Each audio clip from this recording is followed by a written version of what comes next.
Bonjour tout le monde, j'espère que vous allez bien aujourd'hui. Donc, on va poursuivre notre étude du panorama 16, le cours numéro 6, la partie 1.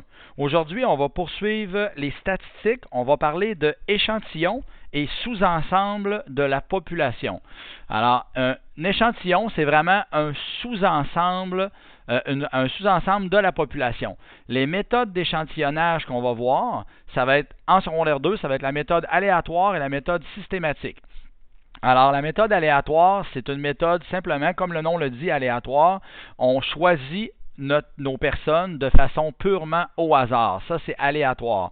Systématique, c'est qu'à partir de la liste de tous les éléments de la population, on choisit selon une séquence des éléments à partir d'un premier pris au hasard. Alors, supposons que je décide d'observer à toutes les 10, mettons, je choisis au hasard le chiffre 20, et bien là, je choisis d'interroger, mettons que je suis à la porte du centre Vidéotron, et je choisis au hasard le chiffre 20. Alors, à chaque 20 personnes qui passent devant moi, je vais les interroger. Donc, à partir de tout le monde qui va rentrer dans le centre Vidéotron, moi, à chaque 20 personnes, je vais les interroger. Donc, je me donne un système, une façon de procéder, mais toujours à partir du premier chiffre pris au hasard. Et après ça, je garde cette séquence-là jusqu'à la fin.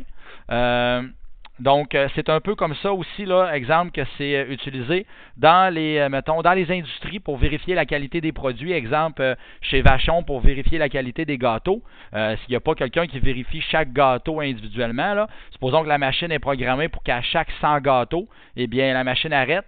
Et là, la personne va vérifier la qualité des Joe Louis ou des gâteaux Vachon, peu importe la sorte. Et après ça, la machine va repartir pour 100 autres gâteaux. Et après ça, on va toujours vérifier à chaque 100, mettons, à partir d'une séquence choisie au hasard, la qualité d'un produit. Alors ça, c'est le type d'échantillon systématique. Alors justement, on te dit, détermine le type d'échantillon utilisé dans chacun des cas suivants, à savoir, entre les deux, est-ce que c'est aléatoire ou bien systématique? Donc, on te dit, à la fin d'une comédie musicale, les metteurs en scène interrogent un spectateur sur 20 lors de leur sortie de la salle afin de connaître leur impression sur la pièce. Donc, c'est-à-dire qu'un spectateur sur 20, donc je choisis le premier, ensuite je vais choisir excusez-moi, premièrement je vais choisir le 20e, ensuite le 40e, le 60e. Alors c'est un type d'échantillon qui est systématique, puisque j'ai choisi une séquence qui est à chaque 20 personnes, je les interroge. Afin de connaître les habitudes sportives des jeunes de 12 à 17 ans, une firme de sondage envoie un questionnaire à des jeunes choisis au hasard. Donc, comme c'est le hasard, c'est la séquence aléatoire. Donc, la méthode d'échantillonnage serait aléatoire.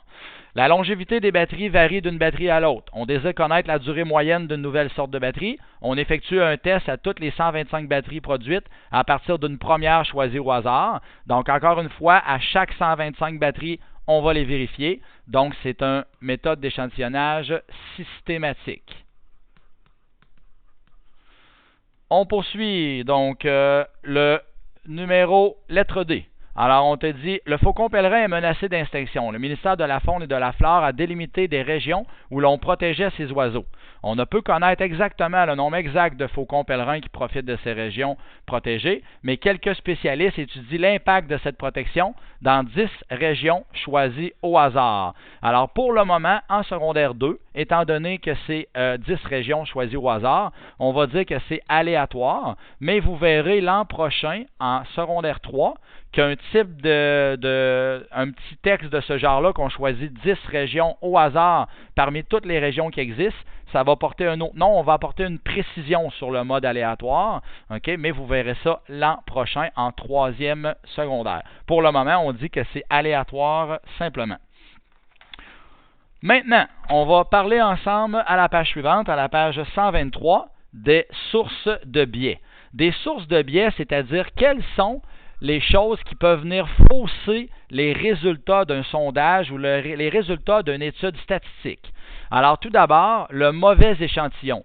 Alors, supposons que je vous dis, à quel endroit on devrait faire le party de fin d'année ici à l'école secondaire La Camaradière pour les secondaires 5, Et pour ce faire, je vais aller interroger des gens au centre d'achat, aux Galeries de la Capitale.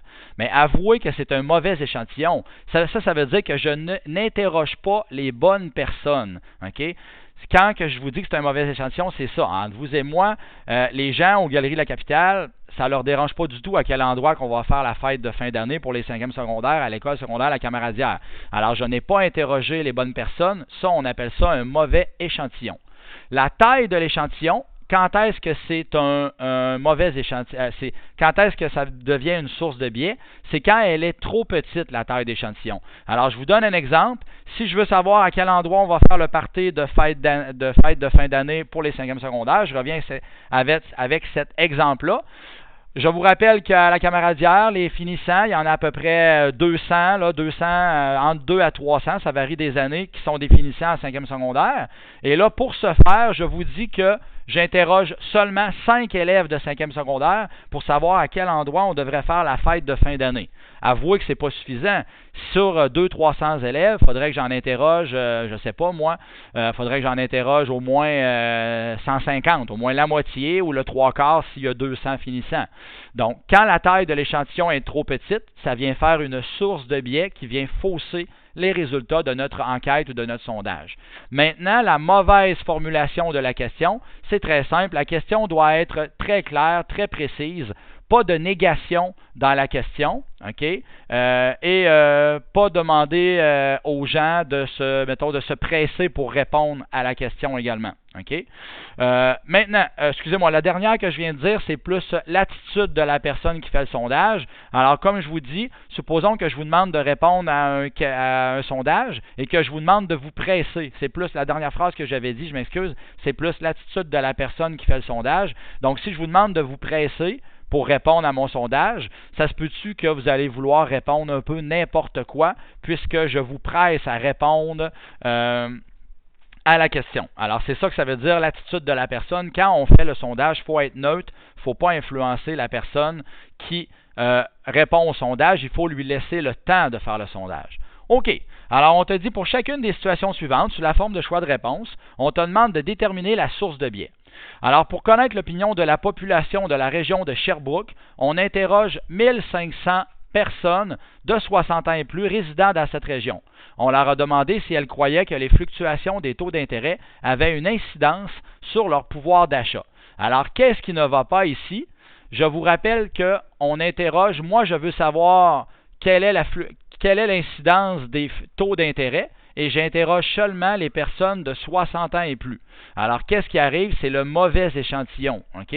Donc, pour connaître l'opinion des gens de Sherbrooke, je devrais interroger 1500, ça c'est très bien, la taille est correcte, mais je devrais interroger pas juste des gens de 60 ans et plus, parce que souvent, les gens de 60 ans et plus, la fluctuation des taux d'intérêt, souvent, eux, leur maison est payée, ils ont fini de faire de gros achats, si on veut, et ils pensent plus à leur retraite et à profiter, mais ils pensent moins à s'acheter une maison ou un bateau ou des trucs comme ça. Alors, c'est pour ça que la fluctuation des taux d'intérêt, c'est plus, faudrait que j'interroge vraiment toute la population en général et non pas juste les 60 ans et plus. Donc, il faudrait que je prenne différentes tranches d'âge. OK, le numéro 2. On a interrogé 15 jeunes de 16 à 25 ans de la région de Québec et on leur a demandé s'ils avaient participé à l'une ou l'autre des activités du dernier Carnaval de Québec. On espère avoir une idée de la participation des jeunes de la région de cette activité hivernale. Alors, qu'est-ce qui se passe ici? Ça va de soi.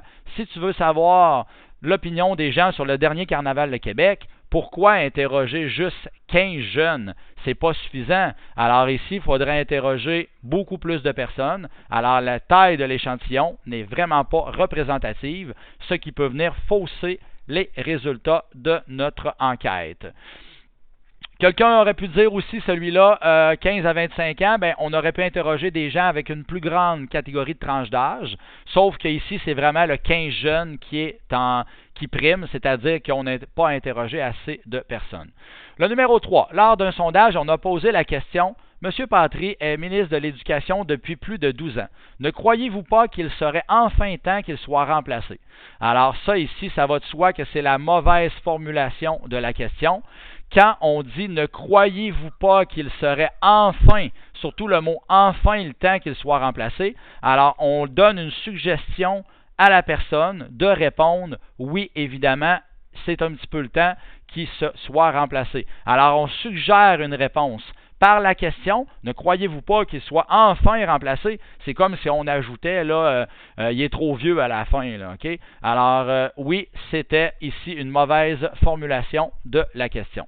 Maintenant, on fait remplir un questionnaire à des gens qui sont à la recherche d'emploi. Le préposé demande aux gens de se presser. Alors, il demande d'y aller rapidement et de remettre rapidement leur réponse pour passer à l'étape suivante de leur démarche. Alors ici, il y a deux mots qui m'interpellent. C'est, il demande aux gens de se presser et de remettre rapidement. Alors ici, c'est vraiment l'attitude de la personne qui fait le sondage qui est en cause et qui peut venir fausser les résultats. Donc, je crois que vous avez bien compris. Maintenant, ça va être tout pour le cours numéro 6. Je vais vous demander de faire les exercices à la page 124, 125, 126. Alors, donc, ça sera tout. 124 à 126 à finaliser en devoir pour la prochaine période qui est en lien avec ce sujet-là. Et ça porte justement sur les méthodes d'échantillonnage et les sources de biais que nous avons parlé dans ce même vidéo. Alors, merci beaucoup. Au revoir.